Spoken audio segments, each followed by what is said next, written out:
Prior to getting listed for transplant, I had been looking for transplant centers for 4 or 5 years.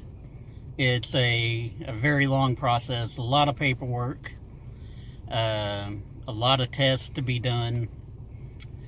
You have to call the centers, see if they're even taking transplant patients. And once you do, you have to go through all kinds of tests, EKGs, cardiograms, sonograms. You have tests over pretty much every organ in your body to see if, basically, if you're healthy enough for a transplant. And it's, for me, when I did it, it took,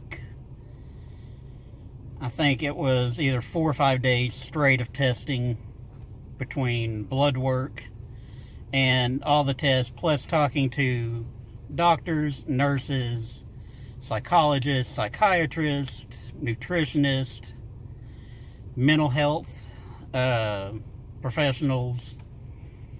And it's a long, grueling process, and thankfully I got lucky and was listed at Methodist Hospital in Houston.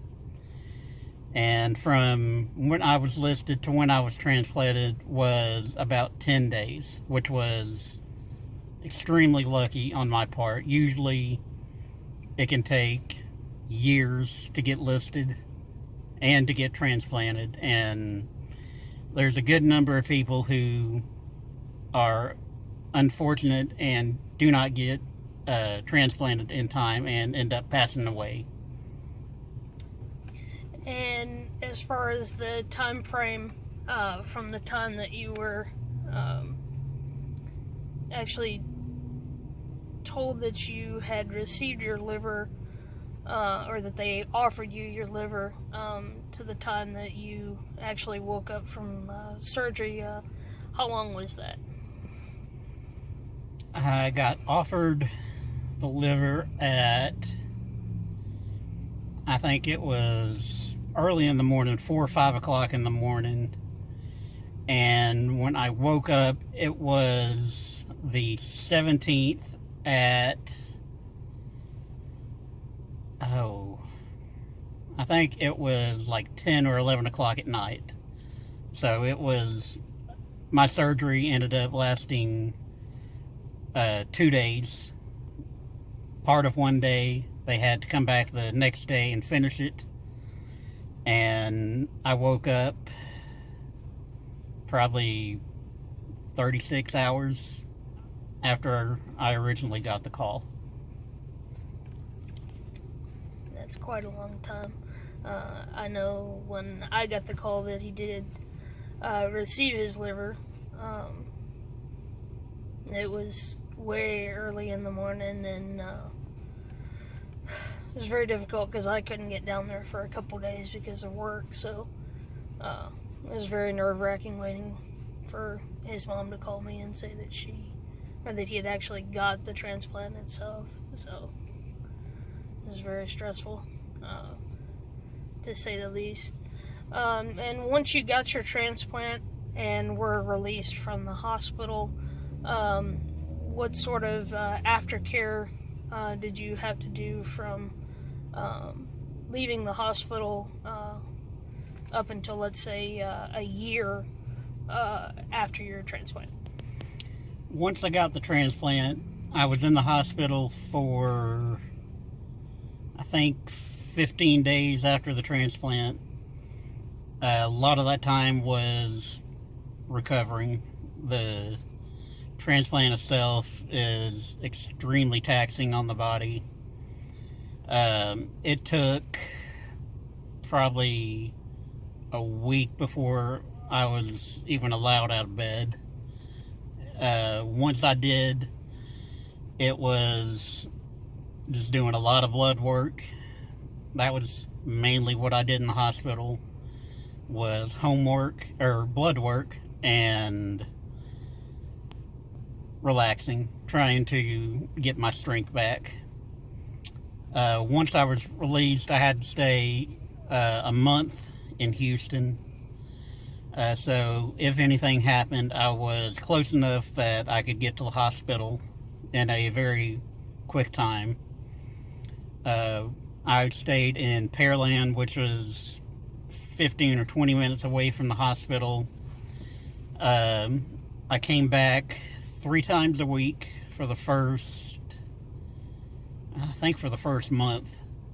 It was blood work twice a week and clinic on Friday to meet with the surgeons and the nurses and the doctors.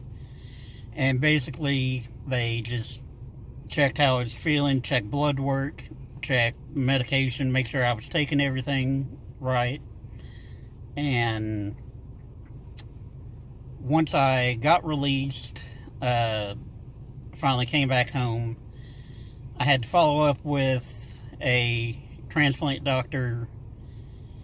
I think it was every 2 weeks to begin with, and over the years, it's got stretched out. I'm now seeing my doctor every 6 months.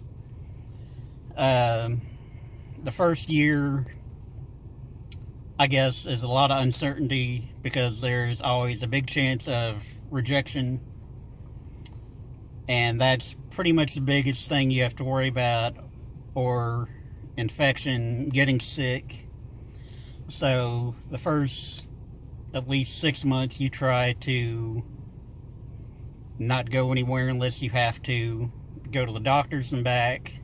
And that's pretty much what I did. Unless I had a doctor's visit, I didn't go anywhere because I didn't want to get sick. I didn't want to risk anything. As lucky as I was to get the transplant, I didn't want to do anything to risk losing it and having to start all over again, because if I had to do it again, I don't know that I would be so lucky and get the transplant again and it go so well. So besides all of your doctor's visits and everything, how many different types of medications do you have to be on a daily basis to maintain that your organ doesn't reject itself or make anything worse or improve what you have right now? Rejection medicine wise, I'm only on 2 or 3 right now, but I take probably 15 different medicines, and I take probably 35 pills a day. A lot of them are vitamins, because my immune system is highly compromised and will be for the rest of my life. I have to take a lot of vitamin supplements, and I have a lot of, I guess that's it.